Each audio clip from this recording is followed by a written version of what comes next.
sénatrice Jaffer. Honorable sénateur, j'ai l'honneur de parler du projet de loi S-1001 concernant les Guides du Canada. Les Guides du Canada est une organisation qui m'est très chère et je vous dirai pourquoi dans quelques instants. Et j'ai appris qu'un grand nombre d'autres honorables sénateurs en cette Chambre même ont également à cœur cette organisation.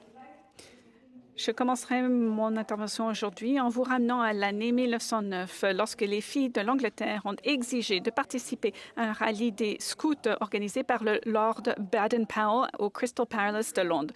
Ces filles voyaient ce que faisaient les garçons au sein des scouts et voulaient avoir les mêmes possibilités. Lord Baden-Powell a été si impressionné par leur ténacité initiative qu'il a demandé à sa sœur Agnès de créer un programme pour les filles. Ils ont lancé le mouvement des guides, où les filles peuvent se rassembler pour découvrir ce qui est important pour elles et entreprendre diverses activités qu'elles ne peuvent pas faire à la maison ou à l'école. Ce mouvement a créé un lieu où les filles ont pris l'initiative de découvrir ce qui était important pour elles. Dès le début, ces filles cherchaient à vivre de nouvelles expériences. Un an plus tard, le guide fait son entrée au Canada. Dès 1912, des unités sont formées dans toutes les provinces et de nombreuses Canadiennes parmi les plus avant-gardistes se rassemblent pour créer la Canadian Girl Guides Association. Je vous demande votre aide pour faire adopter ce projet de loi. J'ai déposé ce projet de loi sous la dernière législature, mais il est mort au feuilleton à la troisième lecture. Le sénateur Dalphond avait modifié le projet de loi et ces amendements sont maintenant inclus dans ce projet de loi. Ces modifications incluent que les Guides du Canada suivront la règle qui s'applique à toutes les organisations, à savoir les administrateurs sont solidairement responsables envers les employés de l'organisation des dettes liées aux services que ceux-ci exécutent pour le compte de cette dernière pendant qu'ils exercent leur mandat et ce jusqu'à concurrence de 6 mois de leur salaire. C'est à l'article 146 de la loi sur les organisations à but non lucratif. Aujourd'hui, les Guides du Canada rassemblent 75 000 filles qui sont appuyées par 20 000 femmes d'un bout à l'autre du Canada. Dès leur première réunion, elles ont décidé d'avoir une organisation pareille pour les filles, où celles-ci pourraient faire leur propre choix, se faire entendre et porter leurs idées en action. Guide du Canada est une occasion unique pour les filles de s'autonomiser dans un environnement sûr, solidaire et inclusif. Elle leur offre des programmes qui sont adaptés à leur réalité. Le guidisme est en fait un vecteur d'autonomisation des filles. Le guidisme a toujours joué un rôle clé pour aider les filles à s'épanouir, à faire de nouvelles expériences. Grâce à des programmes dans sciences, technologies, ingénierie et mathématiques et des programmes de plein air. Et également grâce à des débats et des discussions sur la santé mentale et les relations saines.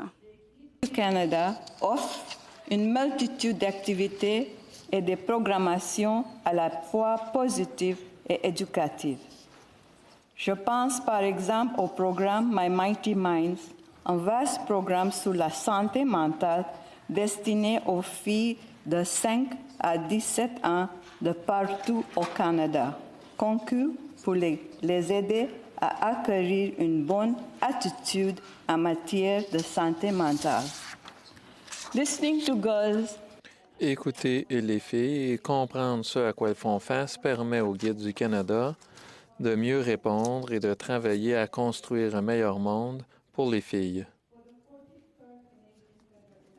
Pour la 43e élection fédérale du Canada, Guide du Canada a créé des voix au vote, une série d'activités qui permettaient aux filles à travers notre pays d'en apprendre plus à propos de nos processus démocratiques et de s'intéresser aux élections.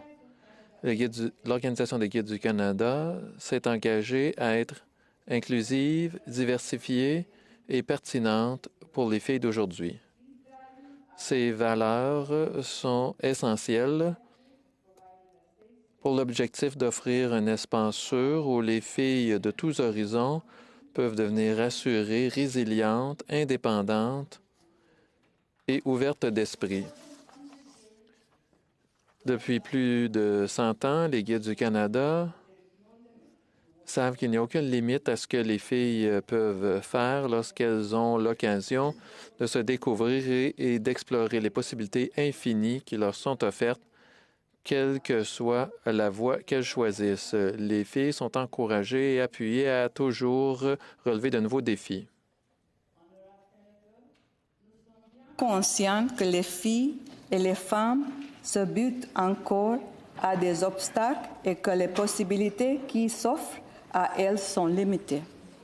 Des programmes axés sur les filles mettent l'accent sur leurs besoins particuliers et les barrières sociales auxquelles elles font face et les amènent à observer des femmes en position de leadership. Le monde actuel est en constante évolution et de plus en plus complexe et le sexisme perdure. Il ne fait aucun doute que les filles ont besoin plus que jamais d'un organisme tel que Guide du Canada. Today, girls in guiding this... Aujourd'hui, les filles dans le guidisme se découvrent, elles choisissent leurs objectifs et sur cette voie, elles apprennent qu'elles peuvent devenir assurées, résilientes et indépendantes. Honorable sénateur, le guidisme est dans mon ADN. Ma mère a grandi en tant que guide et a travaillé avec Mme Baden-Powell au Kenya. Elle nous a souvent raconté des histoires de ses aventures en tant que guide lorsqu'elle allait camper et qu'elle avait des rôles de leadership au Kenya. À cette époque, il n'y avait rien d'autre pour les filles, mis à part l'école. C'était les seules possibilités que les filles avaient à l'époque.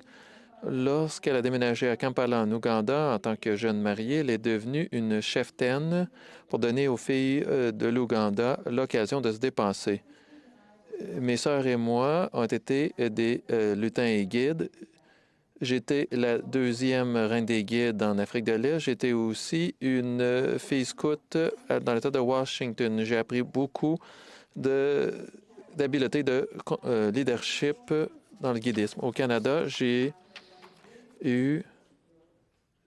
appris beaucoup de compétences en leadership et ça a aidé ma famille à s'intégrer au Canada en étant une leader de guide. J'ai été une cheftaine de lutin, de guide, d'éclaireur et encore plus important, j'ai été campé partout au Canada avec des jeunes filles. Pendant de nombreuses années, en tant que commissaire de guide, j'ai pu encourager d'autres jeunes femmes à devenir des leaders et à occuper des rôles de leadership.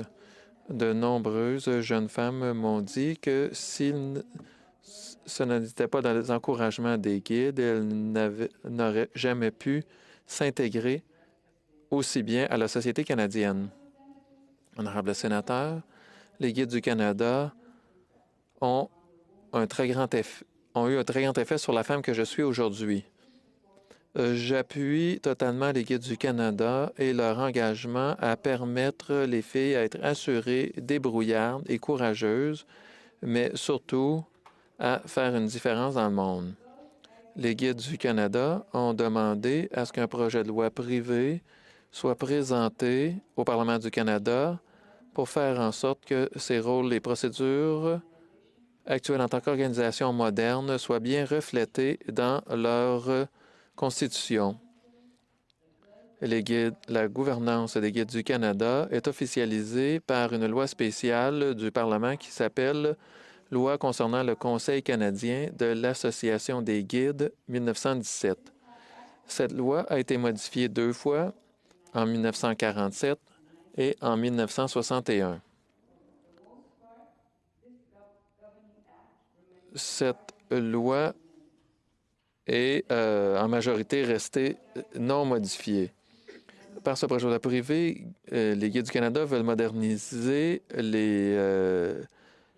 les libellés utilisés pour refléter les objectifs émissions des guides du Canada, d'apporter des modifications administratives aux dispositions sur les procédures et d'intégrer certaines dispositions de la loi canadienne sur les organisations à but non lucratif. Comme j'ai déjà dit, ce projet de loi a intégré les amendements du sénateur Dalphond. Honorable sénateur, je demande votre appui pour moderniser les objectifs des guides du Canada et pour envoyer ce projet de loi en comité dès qu'ils seront créés. Je vous remercie de votre aide.